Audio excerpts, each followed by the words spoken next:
It seems like a lot saying 50 months and everything like that, but it's not really a lot, not at all, bro. It's not a lot at all. As great as his defense team was, Diddy, I think they missed the boat on his mental illness as an appeal to the judge's compassion and understanding. He admitted earlier that he was bipolar, so you need to lean into that because bipolar is exactly the behavior he exhibited. After J.K. Rowling's explosive clapback following years of being thrown under the bus by Emma Watson, the internet is on fire with reactions. And let's be honest, most people are cheering Rowling for finally putting Watson in her place. Leading the charge is Megyn Kelly, who's never been one to hold back when it comes to woke nonsense. Her response was as bold and fiery as ever. This entire showdown is cultural chaos at its finest, and there's plenty to unpack. So buckle up, things are about to get intense. This was a very long sentencing hearing which Sean Combs himself, once larger than life, was left begging for mercy, standing at the defense table, telling the judge that he's a changed man, apologizing for his behavior. But that request for a lenient sentence of time served was rejected by the judge, Arun Subramanian, who said it was insufficient to send the kind of message that he wanted to send, that violence against women must be met with real accountability. And so he sentenced Sean Combs to 4 years in prison. That's not as much as federal prosecutors here wanted. They wanted 11 years in prison, reminding the judge that Sean Combs has a penchant for violence and abuse. This sentence came almost 2 years after the raid on Diddy's mansions and the release of his golf tapes, which revealed just how dark and disturbing Hollywood really is. As just a few months ago, he had been convicted on charges of transportation across state lines for the purpose of prostitution. Now facing nearly 20 years in prison while the defense tried to secure parole and prosecutors were seeking an 11-year sentence. Sean Diddy Combs will be sentenced to 50 months in prison. That is 50 months in prison.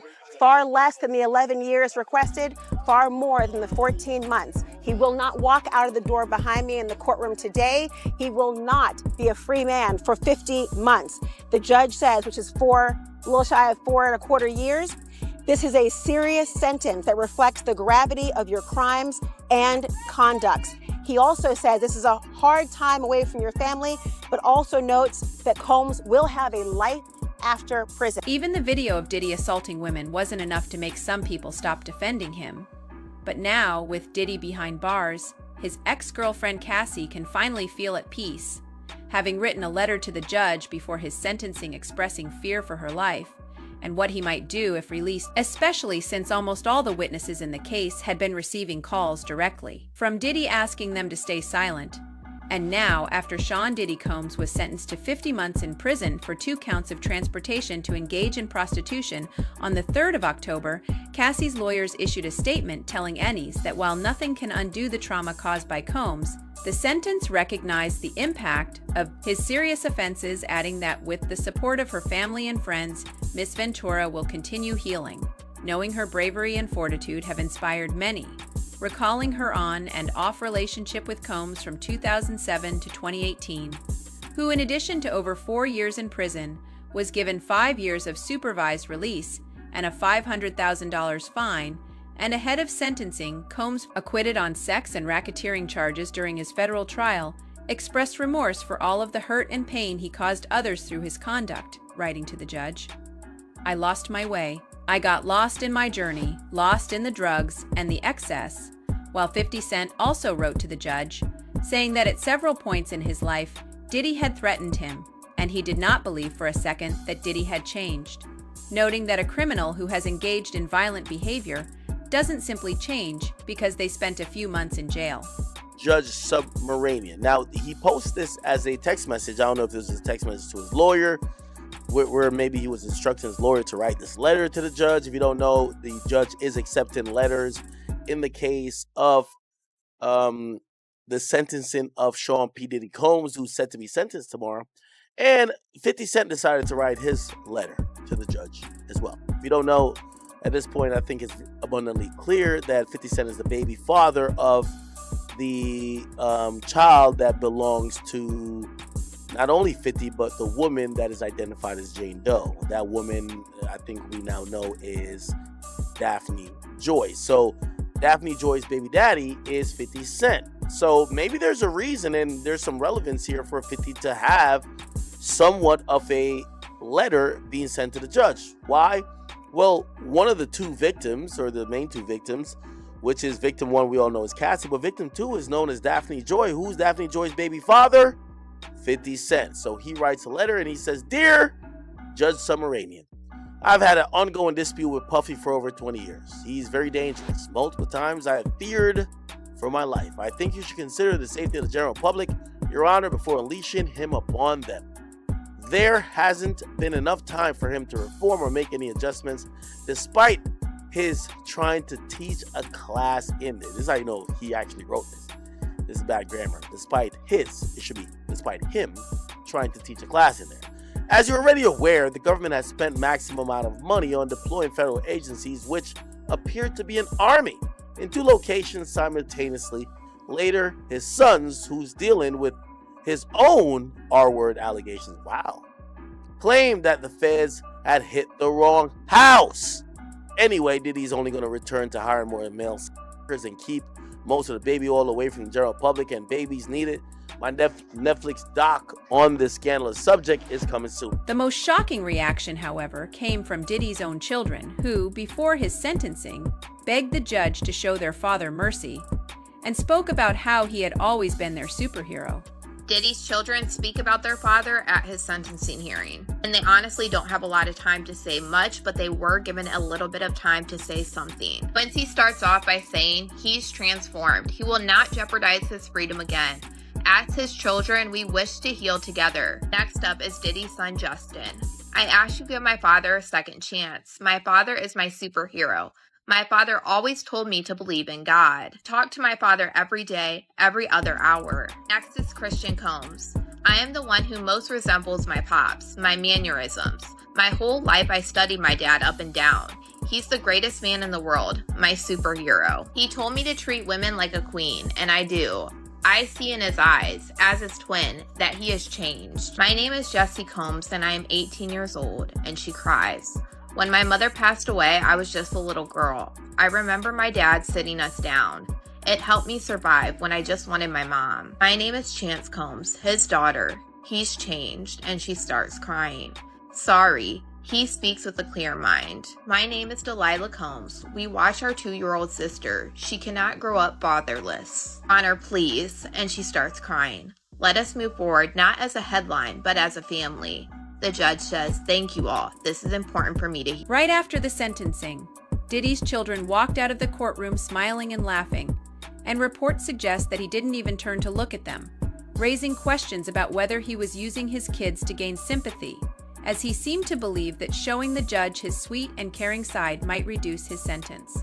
With his legal team even producing an emotional video of him caring for his children and calling him a civil rights leader for his efforts to uplift the Black community and break barriers in hip-hop. While hundreds of young artists have come forward accusing Diddy of assault, including Aubrey O.D., who reacted on X, warning young and aspiring individuals to protect themselves from those in positions of power who overstep bound. Aries emphasizing that no dream is worth the pain and exploitation that can follow if you stay. And as Diddy and his legal team had expected, he would walk out that day with meetings already booked in Miami. Once he realized he wouldn't be released anytime soon, he completely shut down and allegedly fell to his knees crying. He cried a lot today. When his children were just sobbing, you could tell he was on the verge of crying. When they were begging, please give my father a chance, please show my father mercy. And then he turned around, he told his kids he failed them, he cried, he turned on to his mom. He said, I failed you, Mom, I cried. He kind of just exasperatedly put his head in his hands. So by the time all of that had played out and we got to the reading of the arguments or the rationale why Judge Submaranian imposed the sentence of 4 years and 2 months, he was saying things like, the statute requires a significant sentence. This evidence was massive in terms of the coercion. So when family members started to see it was going down that road, the children were stone-faced when the verdict was read. He was stone-faced. The only person who really showed emotion was Dana Tran, the mother of his youngest child. She could see it coming. She just started burying her head in her hands. So this is done. This is over. Obviously, we can expect an appeal in this case. We'll have to see what happens, where what prison he will be assigned to when he is released from MDC. But I just cannot underestimate how dense this was, because his attorneys moved from making legal arguments to making personal pleas. Even Nicole Westmoreland, a high-powered attorney from Atlanta, she started off saying what he had done for the Black community, how he broke barriers in hip-hop and hip-hop clothing, and in brand partnership with his spirits industry. Then she started to speak about how he personally inspired her. She got emotional. Never seen a defense attorney pretty much cry or sob or be so emotionally wrought through addressing the court. She didn't have any tears, but it was very labored. Like, you could tell she was holding back tears the entire time. Brian Steele, Mark Agnifilo, Xavier Donaldson, like, he's got a big team of attorneys, and you can tell this is kind of like a family environment in the courtrooms. So when the verdict was read, they responded in kind, like a family would. His defense team and his children, you know, he just walked out. He didn't really address them after court like he typically does. He said something to his mother and he left. Right before the sentencing, Diddy, his family, and even some inmates from the prison where he is being held submitted letters supporting his release, with allegedly 15 inmates vouching that he had been a positive influence on them. Though it's hard to trust inmates' opinions about a billionaire charged with assault, as prosecutors pushed for a substantial sentence of just over 11 years, stating it was necessary because Combs remained unrepentant despite largely conceding his conduct, including violence, domestic abuse, drug use, and bribery, while former girlfriend Cassie Ventura, who testified at trial, submitted a victim impact letter describing her fear that Combs or his associates might retaliate against her and her family if he were released. And attorney Rich Schuenstein, not involved in the case, noted that Combs has no prior criminal history, and the U.S. Probation Department recommends a sentence of 5 to 7 years, likely the middle ground most expect, though it's ultimately up to the judge. While Diddy's lawyers announced plans to appeal and try to have the case thrown out, yet considering the mountain of evidence against him, the sentence is well within federal guidelines. And, according to most lawyers, it's surprising he didn't receive a longer term, with reports coming out of New York City confirming the development. I think that's probably the right range. I don't think he's going to get a short sentence like the defense wants, and I also don't think he's going to get the maximum. So I think that middle ground is where most people expect us to go, but we will see. It's up to the judge. Judge Mathis also shared his thoughts on the situation, expressing shock that Diddy got out so easily, and even advised him to treat this as a second chance, saying during the sentencing, "You abused the power and control you had over the lives of women you professed to love dearly. Why did it go on so long? Because you had the power and resources to keep it going." Sentence. Out of New York City, we are hearing Diddy's attorneys speaking to the media after he was sentenced earlier today. This is live. Yeah, we are planning to appeal. Man, I want to hear them, bro. We are planning to appeal. We think we have strong bases to appeal. Yeah. The strongest basis is that the jury reached a verdict on coercion. It found there was not coercion, and I think the judge said coercion today as a basis for a sentence at least a dozen times. We think that is unconstitutional. Yeah. We think that a jury verdict should mean more than our jury's verdict seems to mean, and so we are planning to appeal. Mr. Agnifilo, if the prosecution files a cross appeal, what would happen in that regard if they filed a cross appeal and then Sean Diddy Combs get a higher sentence? He would not get a higher sentence, and they're not gonna cross appeal. We're gonna appeal. We think we're right, and they'll respond to the appeal, and it'll be decided by the Second Circuit as soon as. Tell us about the conversation you had with your client after the weren't consensual. The judge clearly thought the sexual encounters weren't consensual. Because he's What did you biased. make of his remarks? He's biased. If anyone, I'm happy to go. So we think that's just absolutely inconsistent with the jury's verdict. I mean, the jury's verdict was resoundingly clear. There was no sex trafficking. There was no racketeering. Everything was consensual. Everything was adult, which is why he was convicted only of the prostitution offense. What we feel happened today was that the judge acted as a 13th juror, Yes, one he that we did. did not choose, and that he second-guessed the jury's verdict. Well, at least the judge was open-minded. One user on X wrote that after terrorizing and violating women and men for decades, Diddy getting 4 years was an absolute disgrace, while another commented, "I don't know, Diddy getting just 4 years in prison isn't enough for me. He spent over 20 years harming people. He deserved far more time." And yesterday marked the first time since the start of the case that Diddy actually spoke in court, where he sobbed and apologized to everyone he had hurt, claiming he had changed and was ready to be a better man. Yet despite his emotional plea, no one in the courtroom was convinced, as he hadn't shown mercy to Cassie. So why should he deserve any now, with his tears seen by many as nothing more than a calculated attempt to gain sympathy before sentencing? Keep it going. You said the judge is going to look at everything else that came out in that courtroom, and the sentencing will be related to that. So you were right.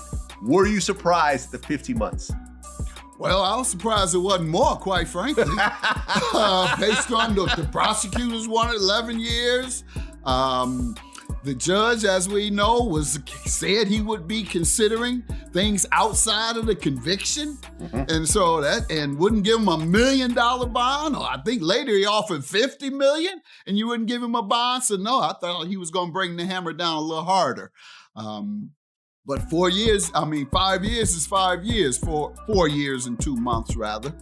Right, because there is 14 months time served. So you're looking at about maybe 3 years? Yes. 3 years. Now, what they're saying, I don't know if this is true or not. What's that? The 1 year off, or 1.4, I'm sorry, year and 4 months, as you just said. Exactly, yeah. 14 months of time served. So, but if he qualifies for the RDAP program, which is a residential drug abuse program, he could potentially get like 6 months off, maybe a little bit more off, some halfway house situations. Do you think that that'll happen and he'll get out maybe a year and a half? It's interesting that you would mention that, first of all, because that's why I think, as great as his defense team was, Diddy, I think they missed the boat on his mental illness as an appeal to the judge's compassion and understanding. He admitted earlier that he was bipolar, so you need to lean into that, because bipolar is exactly the behavior he exhibited. Uncontrollable rage, mood swings, mania, hypersexuality is even a part of bipolarism. And that requires treatment. You can't counsel that out. So that's a chemical imbalance. He needs medication. I hope he is. But he should have leaned into that with his sentencing. Yeah, I'm a good guy, et cetera, et cetera. And that wasn't me. Those things you saw wasn't me. That is a result of a mental disorder that I am being treated for now, and I'm being medicated for. Now, if you were too ashamed or didn't want the stigma of medication, and instead you wanted to rely on the judge's mercy, that's the chance you took. But I would have leaned into that. And as such, the sentence should have also included it. The judge should have required him to obtain treatment as part of his sentence, meaning you don't come home unless you abide by the treatment circumstances that I've ordered. If it's, you must have a doctor that you must see every week, or you must be medicated every week. Judge didn't do that, and that's one of the things I don't like about judges when they sentence. They just throw the book at you, no rehabilitation expected, no requirements for education. I was required to get a GED. Changed my life. If anything, Diddy should consider himself lucky to have received only 4 years, which with time served is closer to 2 years. And for the severity of his crimes, that is almost nothing, as if he were truly ashamed of his actions. he wouldn't have been engaging in inappropriate behavior even on the day of his arrest after the raids at his mansion. On the eve of his sentencing, Sean Diddy Combs, the fallen music mogul, writing a federal judge pleading for mercy. He writes in part, "I have to admit, my downfall was rooted in my selfishness." He apologized to two of the women who accused him of abuse, including Cassie Ventura, who he assaulted. This as prosecutors are asking for an 11-year prison sentence for Combs after he was found guilty of 2 counts of transportation to engage in prostitution.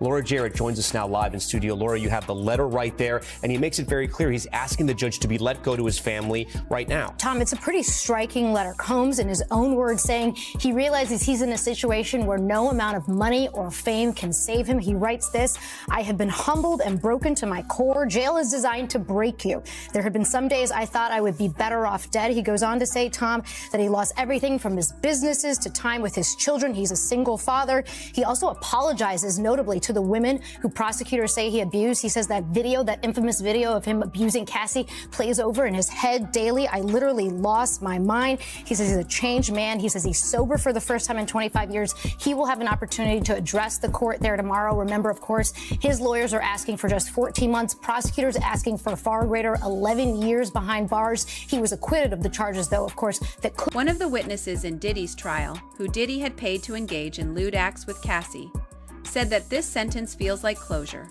adding that his victims deserve better. And while nothing can undo what happened, the sentence at least acknowledges the truth that Diddy worked so hard to silence. So he got off like a fat rat in a cheese factory. But for a dude like Diddy going to jail and spending all that time, you know, I'm not saying it's going to be rough or nothing like that, because his former president of Bad Boy, Kirk Burrows, went to federal jail. You understand? Lil' Kim went to federal jail. So, you know, because the type of dude he is, you know, he'll make it, he'll be all right. And plus they gonna send him to a camp, bruh. He'll be in somebody camp or somebody dormitory, whereas that it'll be real light for him. So, you know, he'll see the streets back again in 24 months. He'll be out within 2 years. It seems like a lot saying 50 months and everything like that, but it's not really a lot, not at all, bro. It's not a lot at all. You know what I'm saying? I know for executive, somebody who's been a jet setter, somebody who's been going all around the world, been in all kind of, you know, stadiums, galas, and living in mansions. You know, it's a lot of people who lived in mansions that's in federal jail. You know, you got Senator Melendez from Jersey in jail. You got a lot of them in jail doing way more time than him. You know what I'm saying? So he'll be all right, man. I think that, you know,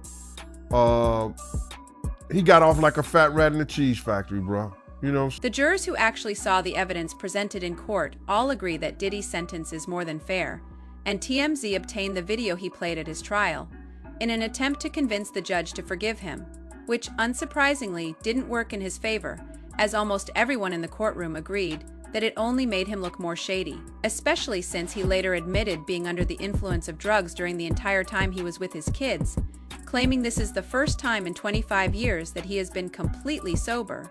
And now, facing time behind bars in a federal prison, Diddy's problems are only beginning, as women abusers don't last long in prison, likely feeding his greatest fears, with his ego having led to his downfall, leaving the question, does Diddy deserve a second chance? Or is this sentence just the start of what's to come? And if you want to stay updated on everything happening in this case, make sure to like, subscribe, and turn on notifications so you don't miss what happens next. This has been a huge part of my life also, you know, in terms of the way it changed things and influenced stuff. And I think for me, it's almost like a form of closure. On the stand, everything was just the truth. It was just the truth. I didn't deviate from anything that happened. And the only thing that's different now is as time moves on, I didn't realize how impactful my testimony ended up being.